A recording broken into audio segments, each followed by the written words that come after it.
In this video, I had my friends and clients Ajay and Ben present to our private community exactly how they're closing land deals across the United States so that we can turn those unwanted land leads into massive assignment fees. And if you're a land wholesaler to begin with, this video will give you a lot of insight on how you can further monetize your leads to ultimately make more money. After the first week of this presentation, we've had clients contract their first land deals that they hope to monetize in the future. I learned so much from this presentation, and I hope you do as well. So if you get a lead that comes in, what can you do with the property? And this is where our strategy comes into play, where we do about 60-40. 60 we purchase, 40 we'll wholesale, doing double closings or assignments, which you guys are familiar with, right? But for funding, how does that work? Usually you find private money, people that are in the land investing community that are familiar with the asset class, that are willing to lend on land, because we're looking at 90 to 120 days holding period on the market after we purchase it to then flip it on the retail market. So we're looking to get between 35 and 50% of market value when we make the purchase. So we primarily do neutral marketing with our texting to just get a bunch of leads in the door, but our offer percentages are always going to be around that mark, and then we'll go up to $20,000 to $25,000 of margin if we decide we can make it work on the double closing side, and we use either an attorney in fact document or a marketable interest clause to allow us to be able to do that. So We're getting a couple that's been questions. really effective. This is great, Ben. I'm sorry, I don't know how to pronounce that. Mr. Nugent, how do you say your first name? Dewey. Awesome. Dewey asked, is 35 to 50% of the sold comp of the land in the area. So like, yeah, I would equate it to like market value just to simplify this. So like, yeah, we're going to look at comps. If we say, hey, this property is worth 100 grand, we're going to go buy it for 35 to 50K. Are you guys going to go into this, but like, how are you kind of determining land value? Because like, there's not always land comps. Definitely. So do we have later? When do we have that, Ben? We have that later, but we can hop into it now. So we primarily use Zillow and land.com for our listings, because those are like we have listed down here. That's primarily where we're going to have it listed at the end. So we'll go into those areas and take a look. So I can even do one live with you guys right now. So this is just one that we have listed right now at 140,000. And it's 15 acres in this rural area of Texas. So, yep. So it's actually HICO, which I just learned today. I guess that's how they say it. Well, we'll go in and we'll look at these comps. So notice you already see I have it filtered here between 1 and, usually since it's 15, we'll do 1 and 20 acres. So we'll take a look in here. So this is smaller, so it's not going to be as accurate because you're primarily looking on a per acre basis when you're looking at rural recreational land. On the infill side, it'll just be okay, the normal 25,000, 35,000 full price, but with rural, it's more of a range in terms of market value. So we see here it's only got one photo, and it sold for and this is what I do 75,000 divided by 2.85. so then I see, okay, the market value for this was 26.3 for this lot for 2.85 acres. Then we'll go up to 11.1, just kind of going one by one. And then I'll do the same thing. So I'll see 139.9 at 11.1. So see, it's a big difference when you go between a small plot, because it's kind of like a scale. For smaller lots, it's going to be higher per acre market value, but then for larger lots, it's going to be a lower per acre market value. So almost double, which is great. When it comes to subdivides, that's what you want. So that's why you want to be taking these 11-acre properties and splitting them into these 2.85 if you can, because then you're basically doubling, or in some cases tripling, the per market value for the acreage per acre, which is great. That's where the value add piece comes into play. Sorry, did you have a question, Chandler? Nope, no, I was gonna say that makes sense. So basically, just to recap that, one, we were obviously looking at a comp for like a 15-acre property. You know, as you move up in the price, you're basically looking. It doesn't like it's not like a half-mile radius or something like that. It's like kind of like whatever's in the vicinity. Right. Yep. Usually in the county. Finding the dollars per acre for those properties, and then like just doing that for yours. Obviously, if there's any caveats, I'm sure like with utilities or all this stuff, it plays into the pricing. But just like, let's just say for simplicity, it's the same property, then we just do that. That's market value. Take 35%. That's your offer. Yep. And then we'll go up to 50. And so like, yeah, if it's worth 100 grand, we'll offer 35 to 50. But just to hone in on this too, like there are different ranges in terms of, and we can send this out after. I don't know that we have this written down here, but I'm sure we do somewhere. But just like different ranges of where you're going to see the price per acre be kind of more like in line. So if I'm looking at a 15-acre property, like to Ben's point, I'm not going to comp it based on a 2-acre comp nearby, right? I'm going to go look at something that's like 10 to 20 acres probably, and look at the sliding scale. And then you see like after you get above either 20 or 40 acres, depending on the market you're in, you're going to see it drop off again, which is where we actually see a lot of value add plays when you get to 40 acres plus. Because if you have good road frontage, you can cut stuff down pretty easily. We'll get into that a little bit later. But the point being, there are kind of some buckets that you pick up over time of like, okay, this is where I'm going to find the right price per acre in my sold comps.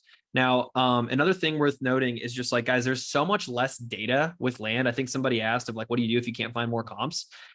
So like 2 things, and this is going to be the worst answer in the world, but there's just garbage data in this niche compared to like every other real estate class. So you need to zoom out further.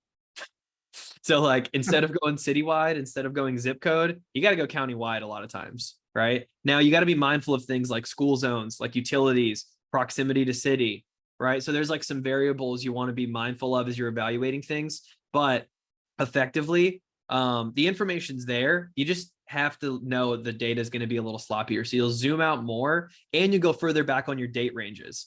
So I don't know how you guys comp on houses in terms of like solds over a fixed amount of time. I've heard people do anything from 90 days right now. 90 days. And then okay. we try to keep it within, like we start at 90 days, quarter-mile radius, pendings ideally, but nice. We go back 6 months, 90 days solds, or whatever, half mile. That's like the max.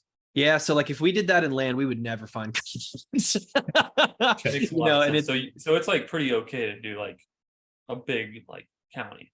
Yeah, like we usually go county-wide.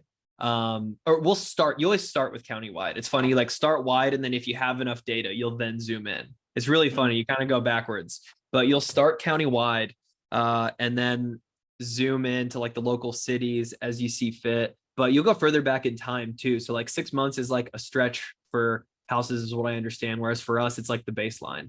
Like I would start at 6 to 12 months. And then I'm willing to go back 36 months or as far as Zillow will let me just to get a base of like, I just need some data. Okay, it sold for 10,000 an acre in 21. I know things have generally appreciated 40 to 100% over the past 2 years, depending on the market. What trends can I see at smaller acreage points? And then like you're playing a little bit of a guessing game. Like your data is so messy, where that actually is kind of the competitive advantage in land though, is if you're willing to put in a little bit more elbow grease on that data side on the front end, you can make more educated offers. And generally people just have so few emotions attached to land. It's so much easier to buy it at a discount compared to houses. It's not your dead dad's property. It's not, your old property that you're about to lose because of a mortgage or you lost a job or something. It's literally just a piece of dirt you probably inherited.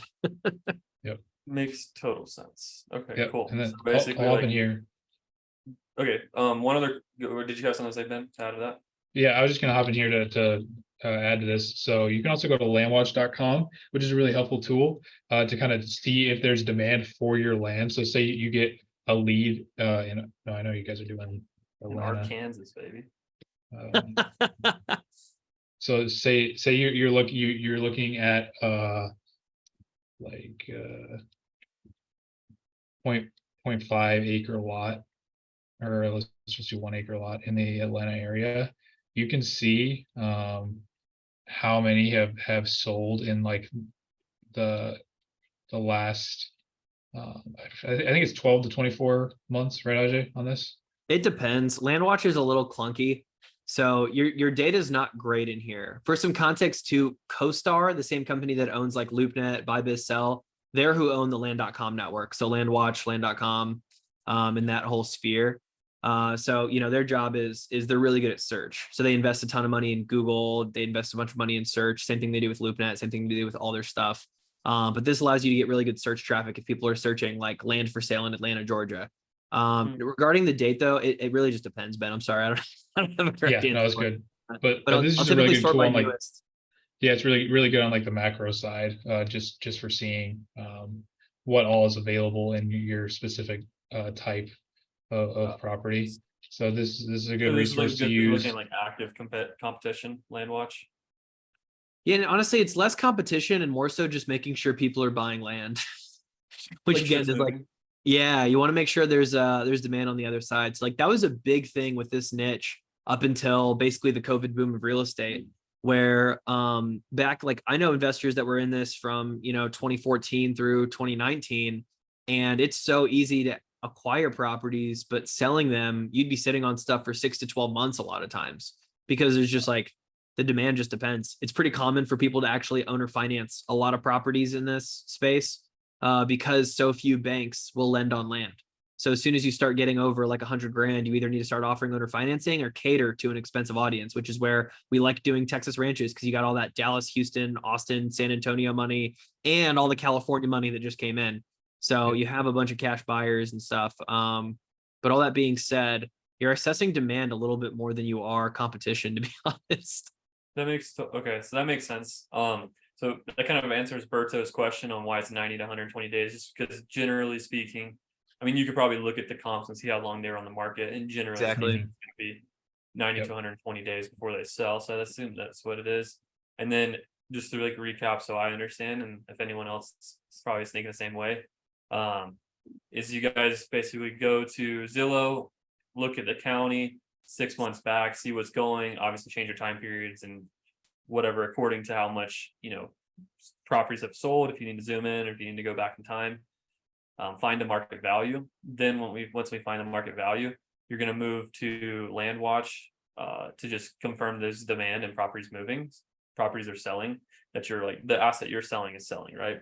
And then if that's all true, then like you're pretty much okay, now I understand what it's worth and what to offer. So that's valid. Plus from there, it's helpful to get a couple local realtors opinions of value.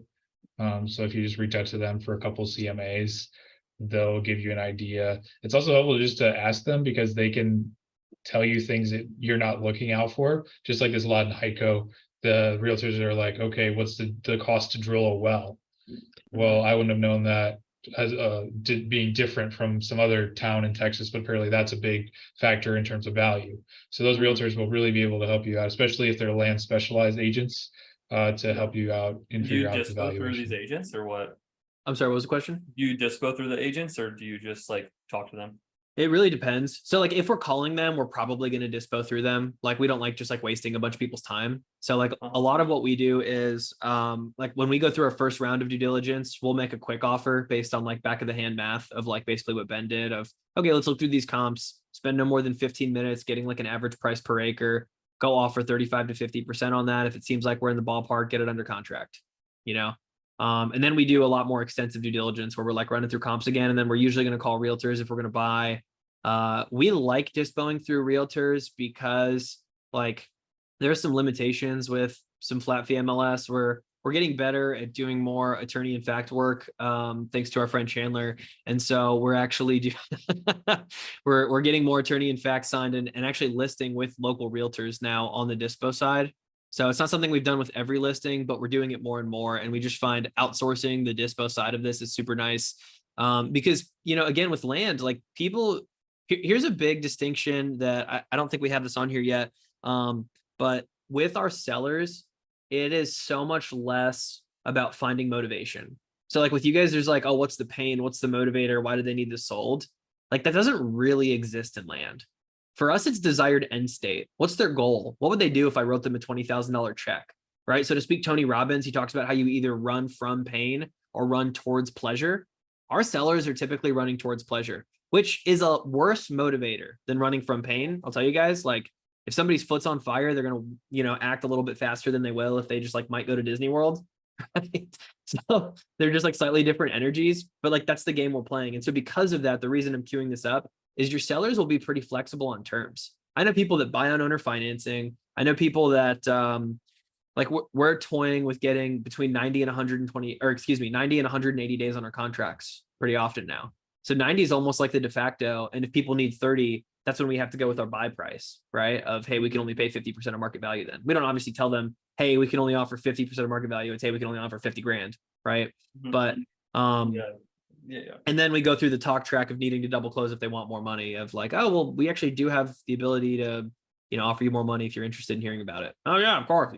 So then you go through that whole talk track. Chandler, did that answer your question? Yeah, it did. I was actually going to ask like how long your contracts are, but you're basically shooting for 180 and then working down, it sounds like. Yeah, got to shoot your shot. Exactly.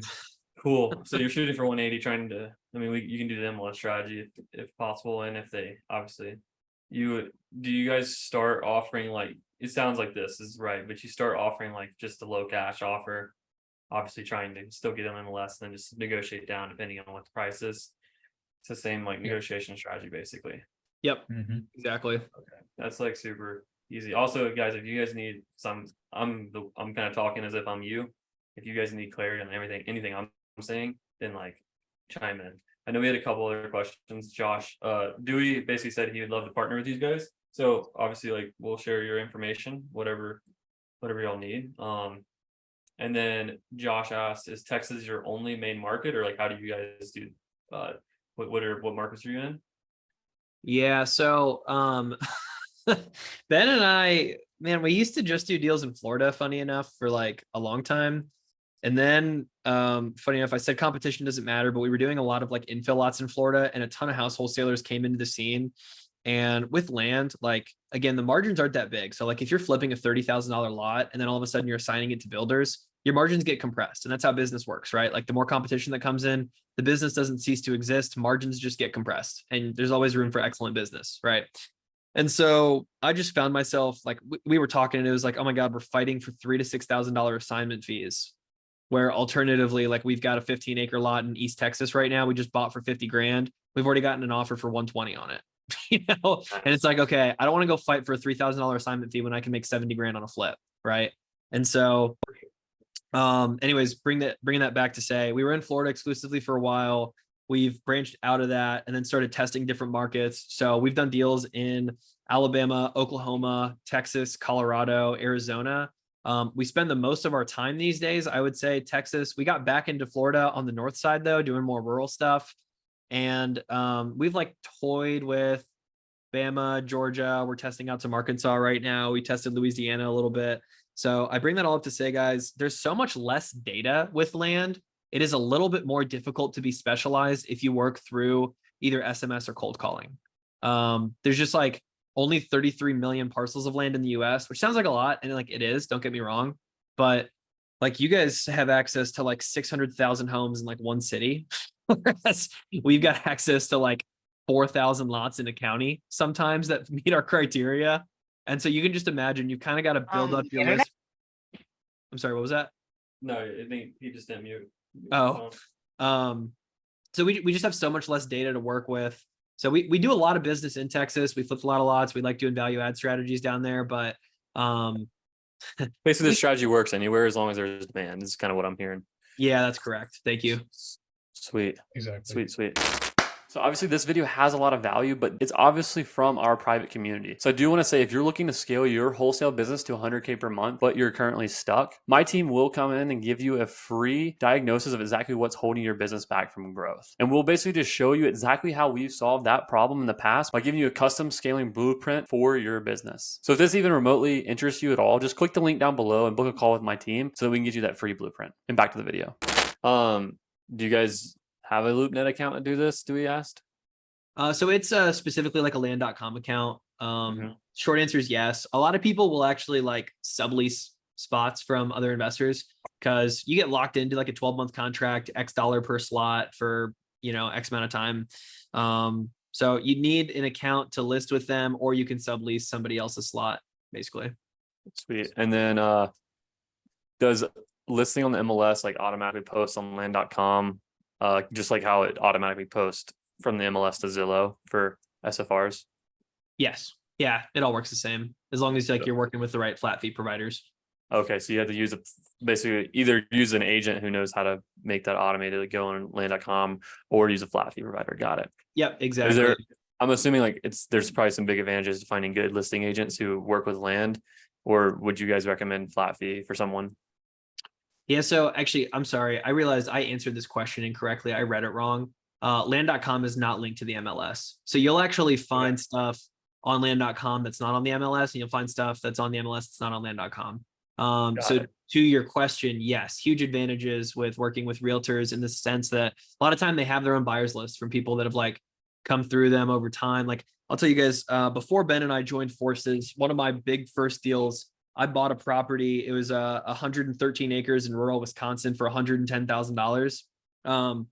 I hit up a realtor that was a 6th generation local to this town of like 12,000 people. She had 4 buyers lined up 4 days before we hit the MLS. I sold that thing for $450,000. So like, it's one of those things where I'm like, oh, well, this was, like, did you know it was a home run when you got it, or I knew it was worth at least like 250 looking at it. I was like, it's definitely worth like 250, maybe 300. And she was like, no, we're not listing this below 450.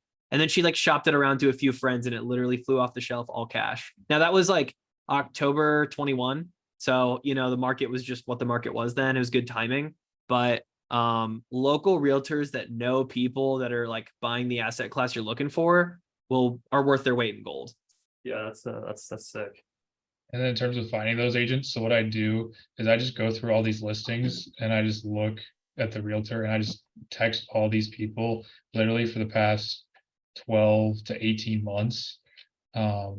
Just being like, hey, we got a land parcel we want to list with you. Would you be interested in that listing? And you just kind of interview them. Yeah, exactly. Hell yeah.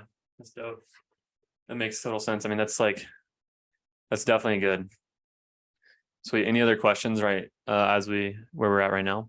Because I mean, this kind of like covers like the general of like, okay, here's the different, like understanding like who's buying this, so we know how to like look at properties and basically comp them, right?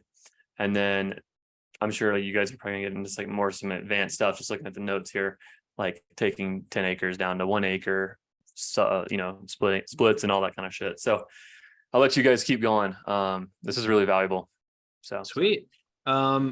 Ben, did we get through all the land being sold to retail buyers? Yeah, I think last thing just on Facebook is people run through Facebook Marketplace. And if you have a good Facebook Marketplace strategy, you can crush with land. It just an example of like why would it be good versus bad? It's so like what we find is, especially if you're going the owner financing side, you just are exposed to a much larger buyer pool on Marketplace for whatever reason. Like it gets thrown in people's faces. Whereas if you're on the MLS and land.com, if you have a buying agent like that ushers people to things, great, and people will look for stuff. But again, it's just like a smaller buyer pool. Whereas like the Facebook algorithm works in your favor if you're on Marketplace and like gets it in front of people that have been looking at land in any capacity. So, the Facebook pixel just has all our info. So basically it's like on Facebook, when you make the listing, just like really call out whoever's the buyer. And then and add it to like Marketplace explicitly and like make sure you have your like locations, within a city within 2 hours. So it hits those people pretty hard. Cool. Yep. Was there anything else you wanted to add on this section, Ben, of retail buyers? We're good. All right, sweet. The biggest thing I think on that is like knowing how to dispo it and like knowing how to comp these things, because that's definitely the number one thing that I see. It's like the number one question like we always have is like, how the hell do we value this shit? And like I think we've been doing it wrong. Clearly we've been doing it wrong. And then because like it's just a lot simpler and like less accurate than what we've been doing. And then another one is like the dispo strategy is like slightly different. It's still similar because you're still like, I mean, if you wholesale and do assignments, like the best way to do it is to sell through agents. So like you're still just, and if you do the MLS strategy, you're replicating that, just doing an equitable interest with land, which is probably easier to pitch than it is to pitch to a homeowner. So, I mean, like totally makes sense.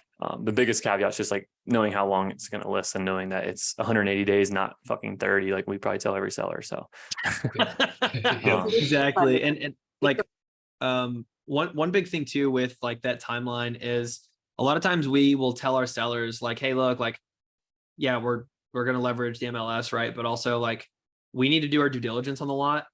And like, so supply and demand, there's just not enough demand. Well, until recently, there's not enough demand with land to have like supply hasn't caught up in terms of contractors. So like if you need a perk test, which is percolation, it means the soil is good enough to put a septic system into. you're going to be out for 4 to 10 weeks. If you need a survey on a property, it could be anywhere from 4 to 10 weeks. So, that's like what we tell our sellers is like, hey, like I need a survey on this property. And if you can find a contractor that'll get me done in less than, 6 weeks, let's do it. But that's what we need. And I don't want to change the contract a bunch of times. So if we can close sooner, we will, which means great. If you find a buyer in less than 6 months, you're good to go. But outside of that, there's some like really easy ways to build out that time. So we don't see a lot of friction with needing 90 days. It's more one-offs. I feel like it's when you get past like 120 that people start asking a lot of questions I think what we're seeing. So, my bad, Ben, you were going to say something? Yeah, it also helps that a lot of these people have held their land for a long time. Like you get a lot of house guys that have like only held their house for a couple of years, but you get these land people that have held their land for 30, 40, sometimes 100 years in their family, right? And it's like, well, if it just takes us 6 months for you to get your money and you've held it for 30 years, is that okay? Like, does that make sense to you in terms of how long, the time frame is? Right. So a lot of times we kind of make that argument when it's like we just throw in the 180 or the 120 and they're like, oh, that's kind of weird. But it's like, well, if this is going to make you money in 6 months and you've held it for 30 years, like that's pretty reasonable. Right. And then it's just, kind of talking them back down there. For sure. Are you guys actually, when you do contract a property, obviously, I'm sure if you're going to buy it and do slot splits or subdivisions, whatever, like entitlements, all that stuff, you're going to do some due diligence. But normal wholesale, are you guys doing any due diligence other than just like shopping for buyers? We'll like call the counties and verify like utilities and that sort of thing. But, usually like if we need a perk test, we're going to, depending on the deal, we're going to try to have a buyer pay for it as long as we know it will, more or less. We don't want it to kill the deal completely. It's like you're spinning plates and playing the time game. So it really just depends on like how much money's on the table. Like we're partnering with another investor right now on a deal we have in Tennessee. It's a really good area where land is worth like 25,000 an acre if it perks versus like 13,000 an acre if it doesn't. And so it's like a pretty big deal. I'm like, let's go ahead and pay the $900 for the test to get this done. Yeah, totally makes sense. Yeah, because the cost is like what? It's like $400 per acre or something like that for stage 3 perk test or something, right? Depends, but yeah, depending on the vendor. And honestly, you usually don't even need a stage 3. You just need like preliminary to say you're going to get the approval. Oh, you just need like the computer survey, basically, or whatever. Oh, okay. Have somebody like poke holes in it and like run the water through. But we like haven't been charged more than like $1,000 for a perk test. Sweet. So yeah, which brings us to potential value add strategies. And so this is where you really start getting into the fun stuff with. Oh wait, right before we go on, sorry. Oh yeah, sure. I have to ask one more question on Dispo. So you're reaching out to realtors to list with them while you're under contract because you mentioned you started using Attorney in Fact. Yep. Yes. Okay. Perfect. Let us know if you have a follow-up question to that. No, you're good, man. I think Berto already lists on the MLS, so like it should be free. I mean, you just want to confirm that, I'm pretty sure. Right, Berto? Yep. Okay, cool. Yeah. Awesome. I love the questions. Keep them coming. So potential value add strategies. I mean, this is like most similar to any of you guys that flip. Like you're taking something and making it worth more money effectively. Now, what I love about land and the value add component is like, there are really, really cool things you can do for not a lot of money. So, we're going to start off with minor lot splits. And this is like what Ben and I actually have experience in. We've done a couple of these projects now. Nothing too crazy, but you can force appreciation into a property just by making it smaller, right? We saw that with that Heiko example Ben showed us. Are you guys going to do that with that deal? We're not cutting this one up. No, we're just going to wholesale it for like a $30,000 fee probably. Cool. Yeah. Okay, keep going. Sorry. No, you're good. But with like a big consideration with minor lot splits to drill down on that point is road frontage. So access is a big thing you're always looking for with properties, especially if you're going to cut them up. Because like our property, it's like long and skinny. So if we wanted to cut it up, we would either need to drive a road along the side, which is just like a whole lift that you don't necessarily want to get into. And then typically if you've got like a garbage road or an easement up to a property, it's going to be worth about 20% less than it would be if it actually just had the road up front. And then it's going to sit longer because now you got to run utilities back there and you typically don't want to pay for that. So there's just like, you want road frontage with utilities if you're going to cut stuff up typically, unless there's just like a ton of meat on the bone. So, you can do. Like example would be, sorry, go ahead. No, you're good. I was going to say you can do utilities and roads and all that kind of stuff. You just like want to make really freaking good money if you're going to. What were you going to say, Chandler?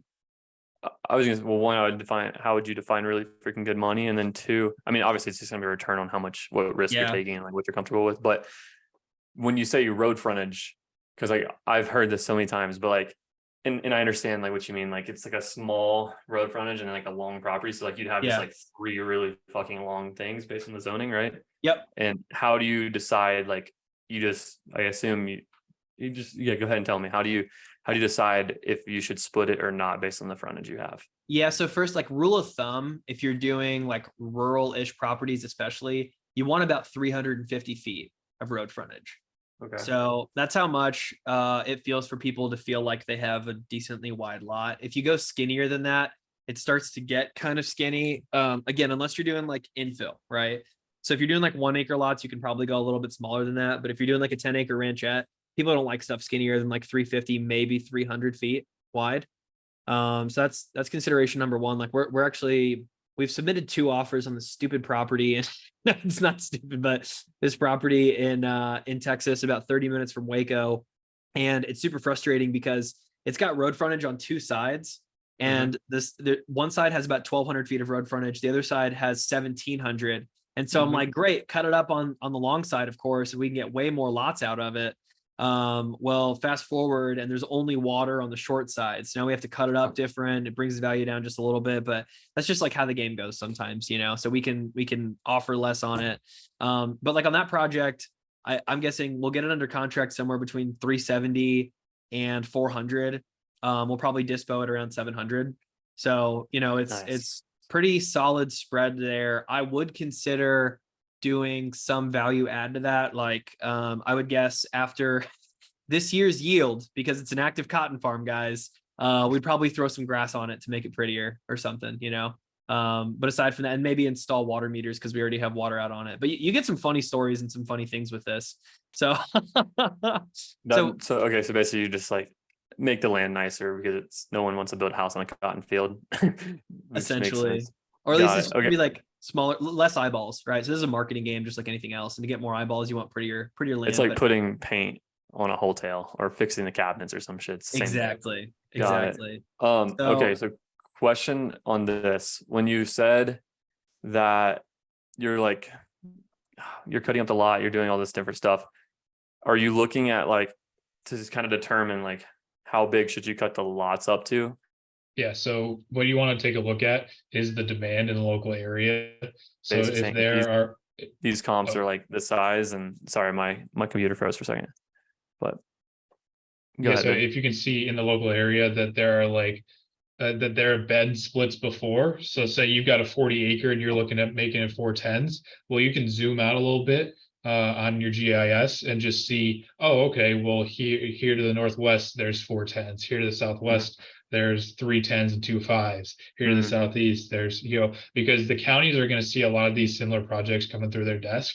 So if you could make it very similar to what they've seen before, that'll also make the process easier when you're submitting your plat to them to get approval to split the lot into smaller parcels.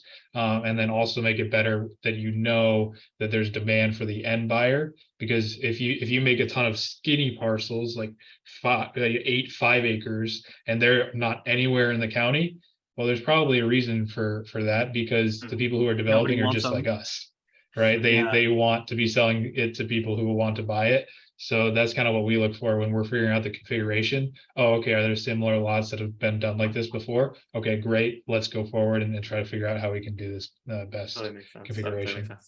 All right, Marco has a question, unless you were going to say something out on that, Ajay. No, yeah.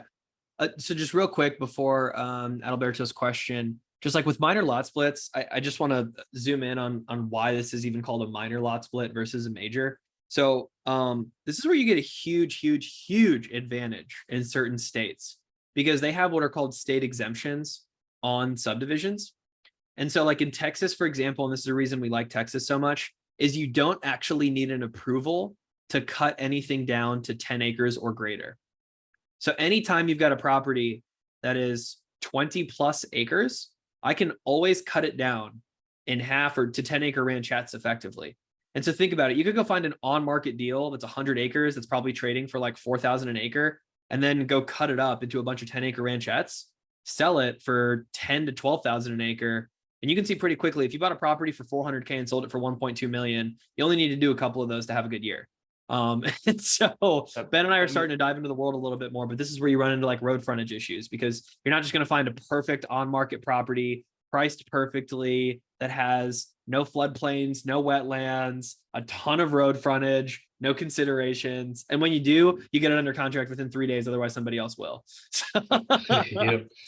Makes sense. And then in terms of the process to getting that done, so you'll need a surveyor. So you reach out to surveyors in the local area. You ask them to do a survey. Then you also ask them, or you give them the configuration you want. So say you want 10 acres. Say, hey, here's how it looks. We'd like to split up this way on the GIS. Give them a photo. Then either they will submit it to the county recorders or you will, and then you'll have 2 new parcel numbers, each respective to the new parcels. And then you can use those to then list with the realtor. But that's what's so nice, like Ajay is saying about the minor lot split, is boom, just recorder. Because otherwise, if you're doing the major subdivisions, you have to go to county commission. You have to get full approval from the planning committee. There's just a full process that could take 3-6 months of getting these major subdivisions, which some people do and make a ton of money from, making these huge subdivisions that you see in the suburbs. So there's great money there, but there's also a lot more institutional money in a lot of those projects. So the minor lot split, they're just a way for us to kind of build that equity without having to go through a lot of the rigmarole of the major projects. Got it. So basically, like in any just like question, like, so this is a Texas specific thing where it's, and you guys are specific talking about lots that are bigger than, or plots that are bigger than 10 acres. Okay, makes sense. But if you were to take like 10 acres and cut it down into 10 ones, then you would have to go and do all the same paperwork and, present that in front of the, committees, and you would want an engineer to basically do all that kind of stuff. Yeah. And I would always just say, like, just start, like, if you're doing due diligence, just start with a call to the county of like, hey, like, would the county be open to this? Here's our concept plan, and just like draw it up on land ID, formerly known as MapRight or something, just draw it up and be like, hey, we're looking at cutting it this way. And, there are a lot of areas that like need housing really, really bad, right? Land ID is what you called it, right? Yeah, that's the new name. I hate it. It was called MapRight for years, and they just rebranded recently. It's super annoying, but yeah, land ID. Yeah. I think we pay, what do we pay, Ben? $80 a month for the subscription. It's a GIS tool that's really good for land and gives you overlays on like floodplains, wetlands, utilities, pipelines, roads, all that kind of stuff, which is really cool. Cool. So Berto did have a couple questions. I want to let Berto just unmute and ask. Let him roll. Yeah, guys, when it comes to road frontage, right? Like I'm trying to grasp what that really is, right? Is it the distance between the road, like, and the lot, or is it the width of the lot? Like, what exactly is the road frontage? That was my question on road frontage. Yeah, road frontage means like how much road is in front of our property. It looks like Ben's about to give us an example. Do you have a parcel ID ready to go, or do you want me to send one over? Yeah, I got one. Okay, he's got it memorized or something from the looks of it. This guy. Ben looks like he's got like 10 parcel IDs memorized at all times. Oh man, you don't even know. Yep. He actually just makes them up. We don't actually even run a land business. Yeah, this is all fake. I just wanted to see if we could do it. You guys are good. You guys are good performers. Yeah, right. So here's what we're checking for when we're calculating road frontages. MapRight has this cool little measurement tool. So we're just trying to see how much road do we have in front of our property. And, this is rough. So like give or take probably 10%. It's not going to be perfect, but it gets pretty darn close. Somewhere between 4 and 450 probably. Exactly. And so we're looking at that and we're like, okay, well, we're not going to cut this up, and you see the lots along the road are cut up exactly the same way. So somebody probably came in and cut these up a long time ago and sold them off. You could probably cut it into 2 lots if you really wanted to, but I wouldn't recommend it because I'm not. So basically like Betty Richardson's property right there. Let's say you're looking at that. You see that big square, big rectangle? Yeah, that'd be a great spot. That'd be a great sub deal. Yeah, that'd be amazing. Because you could just basically copy what they did and just do the same thing. Yep. Bingo. And knowing your local market is such an advantage, because truly like for example, in Fannin County, Texas, which is another county, you can cut anything down to 5 acres without an approval. So there's like state exemptions and then there's county exemptions. How do you find that out? You call the county. It's like through experience. There's not like okay. So just like when you get a deal, you're like, oh shit, they said we could do this. Like just ask a bunch of questions and then You Exactly. can also look up their Total sense. local ordinances too, so like zoning ordinances. And this is the And part where then- everybody's gonna fall asleep, but we have to bring it up anyways. So Is this like then, Unicode? yeah, Yes. exactly. So Yeah, they'll Unicode. have it in their Muni code, and then you can go to subdivision and lot split, which a lot of these counties have on their websites, and you can see, okay, no more than 5 separate lots. So Yep. if it's five lots, that's a minor subdivision. And then you just ask them, okay, what does this application look like? Oh, so they Um, have what's called a minor subdivision. That's like a thing. Oh yeah, for Okay. many counties. Yeah, we didn't just make it up. Throughout the country. Yeah, Typically, it's this a pretty type of standard thing. subdivision does not include construction of public improvements. Our staff basically reviews them in 7 days. So it takes a week to get this done, and like what, a couple grand to do a survey to get that done. Yeah. Exactly. Yeah, we've gotten surveys anywhere from $1,200 to $5,000. They'll go a little bit more expensive depending on how big they are. If it's a massive property, I'd say about $20 a square perimeter foot. Got it. Okay, so that makes like a future perimeter foot or a current perimeter foot. Sorry, I said foot. I meant acre. Oh, okay, per acre. Got it. Yeah, that's That that'd be totally makes sense. really So quick. like 2 grand for 10 acres, basically. Yeah, exactly. Makes total sense. Okay, so basically minor lot splits. So go to the Muni code, just hit Control F and look up minor lot splits in your fucking local Muni code. Yep. Exactly. And you can find all kinds of stuff. So it's sweet. Whereas That's major legit. subdivisions, you're gonna get a lot more work. And to Ben's point, the turnaround time's a lot longer on your approvals, on due diligence. You got to get engineers involved, both civil. It costs a lot of and money. It costs a lot of money. Like, and a lot is relative. So usually you're going to put somewhere between 50 and 200 grand just on the paper side. So this is where like, Council Glenn in CG, right? Chandler, he does a lot of this stuff and he's great at it. And I think his first turnaround was either 9 or 11 months. I can't remember, but it's like, you're sitting on this stuff anywhere between like 9 and 9 months and 2 years is what I hear a lot for major subdivisions, which is why Ben and I aren't doing it yet. It's more like, hey, let's build up our liquidity pools, and then you start getting it. You build up the systems, you outsource, you delegate, you automate, whatever the 8s are that Tim Ferriss tells us to do, and then you get into more valuable stuff over time, right? So right now we're super in on the minor lot splits just because it's a faster turnaround time and your cash conversion cycle is quicker. But major subdivisions, I mean, I know people that are making multi 6 figures, and then up into multi 7, some 8 even, depending on the project, but it takes a long time to turn around. Yeah, that's actually legit. And there's less buyers for major subdivisions, but minor lot splits you can sell to literally pretty much anyone. So that's sweet, actually. Yep. Okay. Yep. So like basically Dewey asked, can you touch on how you guys market to land?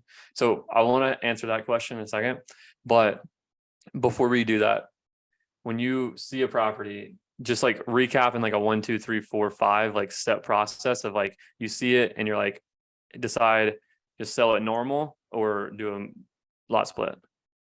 Yeah. So for a lot split, super rough, but we just have our team tag us if they see a property that has good road frontage. So call it 1,000+ square feet, and you'll look at the lot and you saw the one across the street from the one we were looking at on map, right? It was like, okay, that's good road frontage. So 1,000 feet of road frontage or more. Yeah, at least, Yep. But you can eyeball it. And so if you get 1,000+ square feet of road frontage plus 30 acres, it's like, okay, this is big enough that I can cut it up pretty easily. And it's got enough road frontage, I could do something with it. And then you spend a little bit of time to look at it to see if it's a viable strategy. Okay. So otherwise just normal strategy, just Otherwise, find market value 35 to 50%, 180 days ideally, and then move from there. Yep, exactly. Checks out. Totally makes sense. Okay. Dewey asked, can you touch on how you market for land? How we market for land, like how we sell it? Probably how you buy it, how you find it. Oh, that makes more sense. Okay. Yeah. So Ben and I's primary strategy is SMS.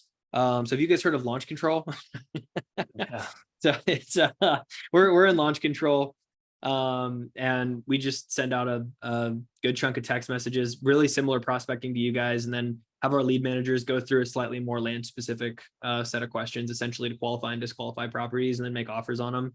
But primarily we do texting. It's not that different in terms of the marketing channels that people use in land versus houses, except for land is a lot less mature. So we do SMS, but we've done cold calling. We've gotten deals from PPC. And direct mail is kind of like the bread and butter of the land niche. Something to note is just like your seller profile is typically somebody who is 55+ when you're working with land. And those guys just check their mail every freaking day and are really bad on the phones.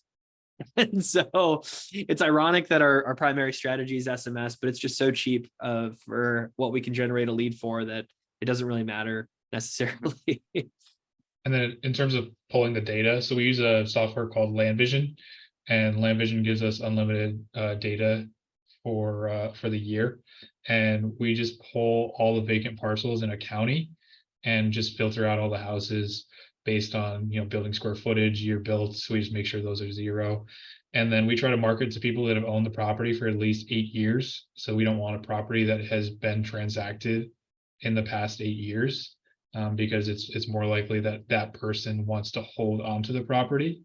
And our target is someone who is tired of paying the taxes on their property, doesn't really have a use for it, would rather just have $30,000 in their pocket instead of some land in Hyco, Texas, right?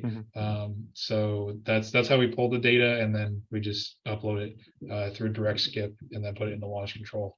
Sweet. For that. And question on like how you guys find like new areas to go do land, just a general high level of that. Yeah, so I usually look at LandWatch, and we like to look at the sell-through rate. So that sell-through rate is the amount of properties that have sold in the last 12 months compared to the amount of properties that are available on the market in the past 12 months. So we like to sit around a 2 to 3 sell-through rate when we're looking at our counties to make sure that there's good.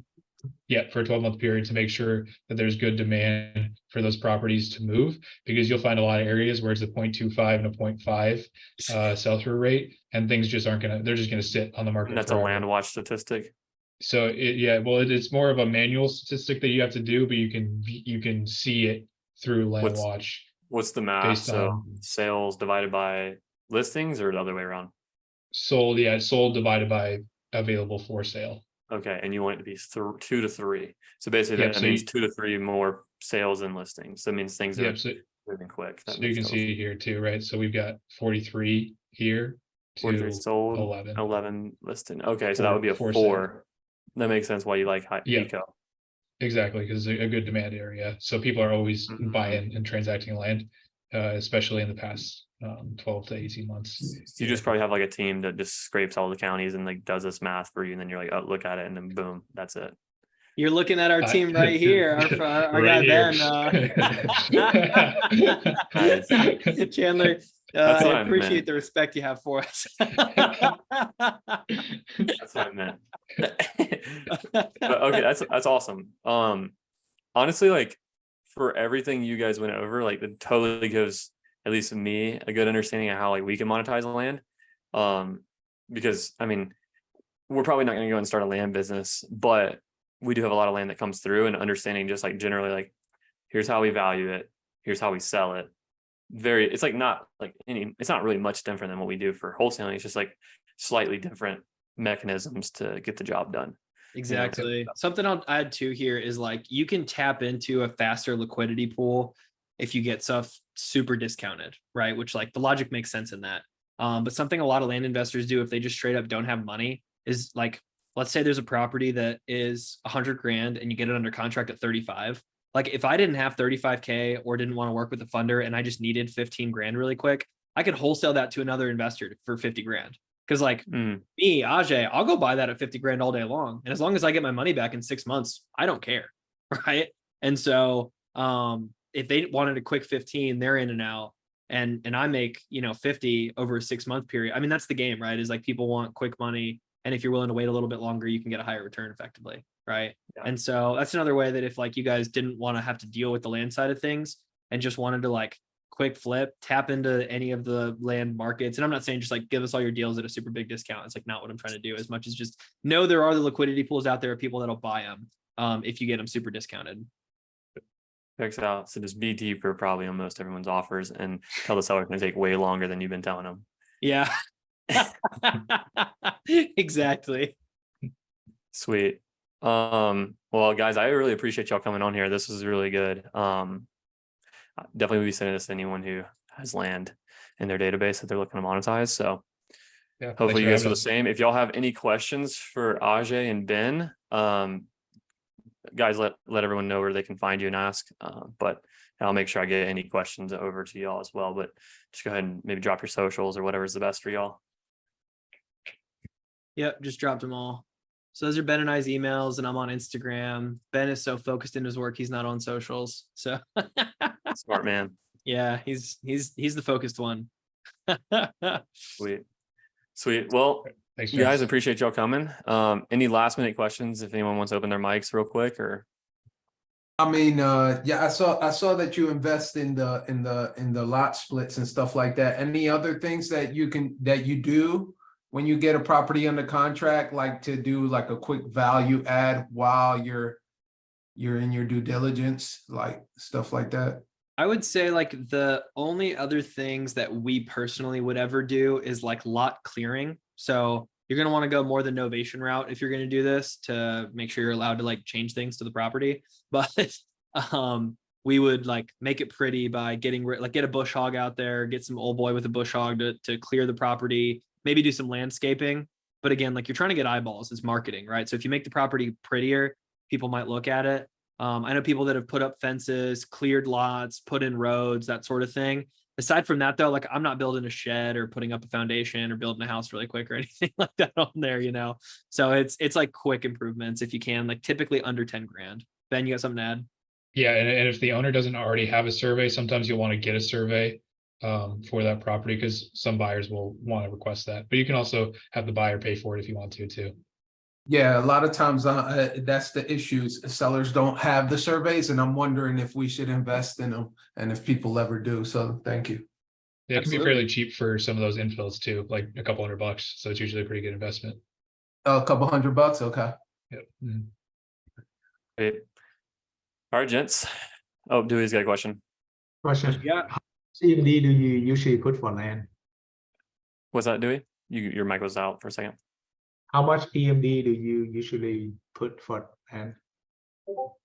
Like escrow money. Yeah, earnest money. Anywhere from like $500 to 1%. Honestly, if the lot's under like 50 grand, we might not put any EMD down. So, but you know, it like you're technically more legally bound if you put EMD down, I think. I'm not an attorney, take that with a grain of salt. But we'll start at about $500 and then like we get some pushback. We have a lot we're double closing right now that we have under contract at 160, and our seller was adamant that he wanted, I think it was 3,500 in EMD, but that's the largest escrow money deposit I think we've ever put down on a property, honestly, Ben. Mhm. So not a lot. So question on the land vision, when you get the data from them, is the data pretty clean, or you still have to have a VA to clean it for you? Yeah, it's good data. Yeah. We don't have a VA clean. If there are any road access issues, that we just filter them out during our disqualification process when it comes into our pipeline. And then I'm guessing you just send a list to get skip trays regularly. Yep, direct skip is what we use. Okay. All right. Thank you, guys. Oh yeah, question. This is the last question I have. If it's got no direct road access, so it's got easement or whatever, do you just kick it out? If Yeah. it doesn't have an easement, we'll kick it out. If it does have an easement, we'll look at it. Okay, it's gotta like be that- cheap though. Yeah, I mean, like typically when you're selling on the MLS, if it's got an easement, we usually just discount the market value like 20% at least. And then like I typically don't want to double close on an easement property because every time we try, it's a pain in the butt. You just can't move it quick.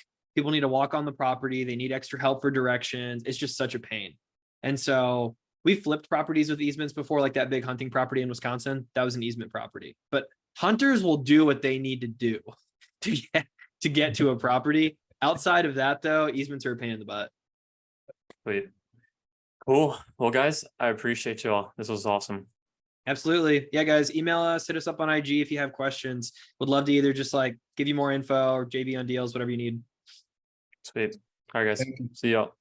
So yeah. Thanks, guys. Bye.